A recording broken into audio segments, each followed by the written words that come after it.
Mark Cuban wasn't born into wealth. He wasn't handed opportunity. He wasn't the chosen one. He was just a kid in a regular neighborhood with a fire inside him that refused to burn out. At 12 years old, while other kids played outside, Cuban walked door to door selling garbage bags. Not because someone told him to, not because he had to, but because he wanted a new pair of basketball shoes and no one was going to buy them for him. So he created the money himself. That tiny moment, that decision, became the blueprint for the rest of his life. In his 20s, he moved to Dallas with a beat-up car, a bag of clothes, and no plan except one: figure it out. He slept on floors. He took whatever work he could get. He learned computers late into the night, reading manuals until the words blurred. And then he got fired. Most people break there, but Cuban understood something most never learn. Getting knocked down isn't failure. Staying down is. He didn't look for another job. He created one.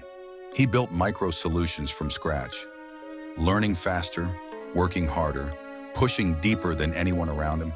And 7 years later, he sold it for $6 million. He made it. He was free. But Cuban wasn't chasing a finish line. He was chasing momentum. In the mid-90s, he couldn't listen to his beloved Indiana Hoosiers from Texas. Streaming didn't exist, so he built it.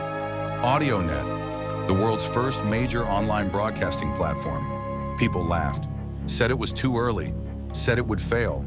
But the future doesn't belong to the people who wait. It belongs to the people who dare. Cuban dared. And in 1999, Yahoo bought Broadcast.com for $5.7 billion, turning him into a billionaire overnight. But the real brilliance? While the dot-com bubble swallowed other fortunes whole, Cuban protected his. His discipline saved him hundreds of millions. That's not luck. That's mastery. Today, he owns the Dallas Mavericks. He invests in hundreds of companies. He speaks openly, honestly, fearlessly. But none of that is why he became Mark Cuban. He became Mark Cuban because he refused to be ordinary, because he learned relentlessly, because he created opportunities instead of waiting for them. He started with garbage bags. He built streaming before streaming existed. He bet on himself long before anyone else would. And here's the truth. The part people ignore, the part they pretend isn't real. There is no difference between Mark Cuban and you, except the courage to start. Your first step might be small. His was too. But it's the step that leads to every other one. So stop waiting. Stop hesitating. Stop telling yourself one day.